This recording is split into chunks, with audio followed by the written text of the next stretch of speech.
Hi, welcome to Dr. Costine's commentary. So today I wanted to talk about Sappho, and if I'm going to be perfectly honest, she is one of my favorites, and I think a lot of us know at this point this is where we got the term lesbian, because she lived on the island of Lesbos in Greece, roughly around 570 BC to 600 BC.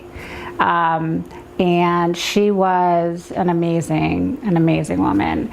And she had a school on the island of Lesbos, and she taught lots of women how to do a lot of different things that were important at the time. And she also wrote lots and lots of poetry. And she was an extremely talented poet. As a matter of fact, her poetry is so revered that she has her own system about it, and it is continued to be used today.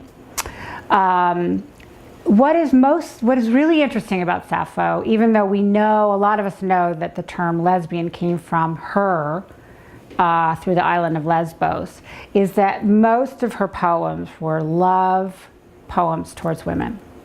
And what ends up being really significant about this is that at that time in Western civilization, a love poem had not been recorded yet. So here we have a lesbian woman who was writing about her love for other women in this beautiful, deeply moving way. And she was the first one in Western civilization to actually do this about love.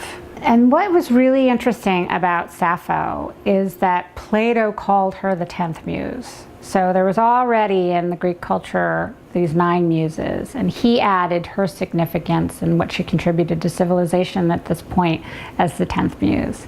And so again, to continue to understand who she was and her influence on our civilization is really important.